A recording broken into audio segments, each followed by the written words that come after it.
अल्लाहुम्मा सल्ली अला मुहम्मद व अला आलि मुहम्मद। मेरे देखने सुनने वाले मेरे सब तमाम सब्सक्राइबर्स, मेरे दोस्तों, अस्सलाम वालेकुम। तो आज का सबसे पहला जो हमारा टॉपिक है जिस पे हालात हाज़िरा को हम डिस्कस करने जा रहे हैं वो है हालिया पेट्रोल प्राइसेस। जैसे आप सब जानते हो कि अभी कुछ ही दिन हुए हैं इस हुकूमत को आए, चंद हफ्तों की ये हुकूमत है अभी तक। तो इसने आते ही जो पेट्रोल की प्राइसेस में सबसे बड़ा हमारे हमें झटका दिया है वो आवाम के लिए 30 रुपये पर लीटर पेट्रोल बढ़ा दिया गया है। तो मौजूदा इसका क्या हमारी इम्पेक्ट क्या होना है हमारी इंडस्ट्री पे, हमारे अवाम पे, इसका क्या इम्पेक्ट आना है, हमने उसको डिस्कस करते हैं सबसे पहले। तो आज की सबसे पहली जो इस पे इम्पेक्ट आया है आज यकम मई को, तो महंगाई का जो तूफान एक्सपेक्ट किया जा रहा था वो शुरू हो चुका है, जिसके मुताबिक आज घी और कुकिंग ऑयल की कीमतों में एक होश शरबा इजाफा देखने में आया है। तो घी की यूटिलिटी स्टोर्स पे आज प्राइस 200 से 213 रुपए तक बढ़ा दी गई है। इस मुल्क में जिसमें एक आम शहरी की तनख्वाह या एक दिहाड़ीदार मजदूर की दिहाड़ी तो नहीं बढ़ी, लेकिन एक झटके में 200 से 220 रुपए तक उसके घर की बेसिक नीड कुकिंग ऑयल को आज बढ़ा दिया गया है। तो डेफिनेटली घी और कुकिंग ऑयल से हट के भी जो दीगर इस्तेमाल होने वाली घर की अशिया है उनमें भी एक होशरबा इजाफा आने वाले दिनों में एक्सपेक्ट कर सकते हैं हम, जिससे महंगाई का एक लामुतनाई तूफान पाकिस्तान की तरफ आने को तैयार है। तो कुकिंग ऑयल मैंने आपको बताया 603 रुपये पर लीटर बढ़ चुका है, लेकिन इससे हट के अगर आज देखा जाए तो एक और बुरी खबर, आज यकम मई है। तो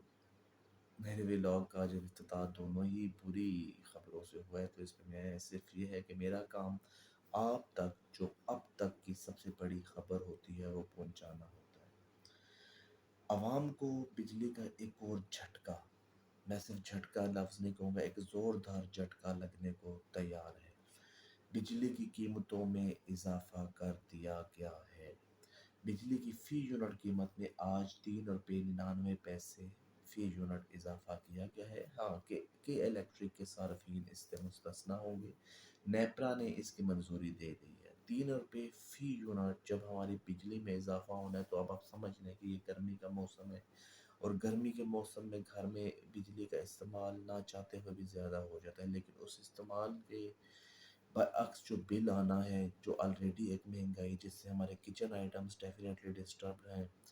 तो उसमें जब आपके बिजली के बिल आएंगे जो आपको उसमें एक होशरबा इजाफा बिजली की यूनिट में इजाफे के बाद लाजमी देखा जाएगा। तो इसके बाद अगर हम देखें तो इस टाइम लोड शेडिंग की जो हालात है, लोड शेडिंग इस वक्त पाकिस्तान का सबसे बड़ा मसला जो अब तक सामने आ रहा है कि देहातों में खबरों के मुताबिक 12 घंटे तक लोड शेडिंग की जा रही है और शहरी इलाकों में 8 घंटे तक लोड शेडिंग की जा रही है इस वक्त तक। तो गर्मी जो इस दफ़ा आपको पता है कि पाकिस्तान में गुज़िश्ता कुछ जो 10 ईयर्स चल रहे हैं, जो मौसमियाती तब्दीलियाँ अब तक जिनका इम्पेक्ट आ रहा है, उसके मुताबिक गर्मी की शिद्दत में बेइंतहा इजाफा हुआ है। और उस गर्मी की शिद्दत में इजाफे के बाद जो लोड शेडिंग में इजाफा किया गया है, ये मैं समझता हूँ कि हमारी आवाम के साथ एक बहुत बड़ी ज़्यादती है, जिसका हमारी हुकूमत से मैं अपने इस चैनल के ज़रिए अपनी इस तमाम काविशों को सामने रखते हुए हुकूमत से गुजारिश करता हूँ कि जल्द अज जल्द इस बिजली के शॉर्ट फॉल पे काबू पाया जाए, जो अब तक 7000 मेगावाट शॉर्ट फॉल बढ़ चुका है। हुकूमत को फौरी तौर पे इस पे काबू पाने की ज़रूरत है। उसके बाद कुछ सियासी जो माहौल में दर्जा हरारत है, अगर उसको हम तेज़ी से डिस्कस करते हुए अपने व्लॉग को ख़त्म करें। इमरान खान साहब गुज़िश्ता कुछ दिनों पहले इस्लामाबाद की तरफ एक बहुत बड़ा लॉन्ग मार्च करते हैं। एक्सपेक्टेशंस डेफिनेटली उनकी जो उनके बयानात के अकॉर्डिंग थी वो यही थी कि 20 लाख लोग पूरे पाकिस्तान से इस लॉन्ग मार्च में शरीक होंगे, लेकिन बदकिस्मती कहें या जो हुकूमत है जिस तरह टैक्टिक्स इस्तेमाल किए लॉन्ग मार्च को रोकने के, उनको मद्देनज़र रखते हुए कि जो इमरान खान साहब को एक्सपेक्ट थी फिगर वो नहीं आ सकी। तो जिस भी बिना पे उन्होंने ये लॉन्ग मार्च को ख़त्म करने का फ़ैसला उस दिन किया और वापस अपने मार्चर्स को हुक्म दिया कि वो वापस चले जाएँ, तो वो बेस जो भी है हम आज उसको डिस्कस नहीं करेंगे। इंशाल्लाह अगली वीडियोस पे हम पूरी اپنی ریسرچ کے ساتھ اس کو ڈسکس کریں گے انشاءاللہ. لیکن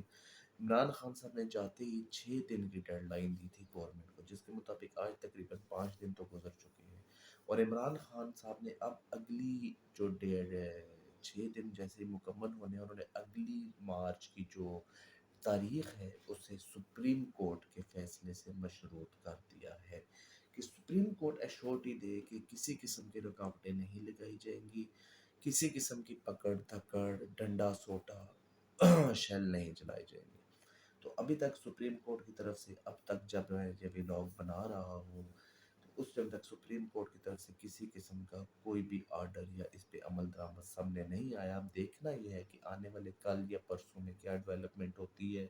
آیا سپریم کورٹ اس کو ایشور کرتی ہے کہ عمران خان صاحب اس کو لانگ مارچ کو دوبارہ لے کے آئیں، اور اس دفعہ دیکھنے میں اگر وہ حکومت اپنے کوئی بھی ایسے ٹیکٹس جو فی الحال حکومت کی کسی بھی حکمران جماعت ہے، کسی بھی اسپوکس پرسن، چاہے وہ مریم اورنگزیب صاحبہ ہوں، مریم صفدر صاحبہ ہوں، یا کوئی بھی ان کے کسی بھی لیڈر کی طرف سے ایسا کوئی اشارہ نہیں دیا گیا کہ ہم عمران خان صاحب کو سموتھلی اسلام آباد میں آنے دیں گے. تو ایک دفعہ پھر حکومت سے ہم اپنے تئیں گزارش کرتے ہیں کہ جہاں تک ہو سکے اس پسی ہوئی عوام کو جتنا ریلیف مہیا کر سکتے ہیں انہیں مہیا کریں. چاہے وہ جیسا شہباز شریف صاحب نے، ہمارے وزیر اعظم پاکستان صاحب نے بھی ایک اعلان کیا ہے، ایک اچھی خاصی سبسڈی جس میں تقریباً 1,40,00,000 سے زیادہ گھرانوں کو، افراد کو معذرت کے ساتھ 2,000 روپے پر منتھ ریلیف دیا جائے گا. لیکن آیا ہم نے اگر اب اس سارے جو ہمارے پاس آ رہے ہیں فگرز آ رہے ہیں اس کو سامنے رکھتے ہوئے کہ 1 کلو گھی کی قیمت میں 200 سے 220 روپے اضافہ کر دیا گیا ہے، بجلی کی یونٹ میں اضافہ کر دیا گیا ہے، تو ہم اس چینل کی وساطت سے حکمران جماعت سے اعلیٰ حلقوں سے یہ گزارش کرتے ہیں کہ جتنا بھی ہو سکے اس عوام کو ریلیف میسر کیا جائے، تاکہ جو آلریڈی ہے غربت کی چکی میں ایک عوام پس رہی ہے اس کا مزید کچومبر نہ نکل سکے. تو اس تمام گزارشات کے ساتھ اپنے اس ہوسٹ کو اجازت دیں. رب تعالیٰ کی بارگاہ میں ہے التجا ہے، دعا ہے کہ ہمارے ماں باپ، ہمارے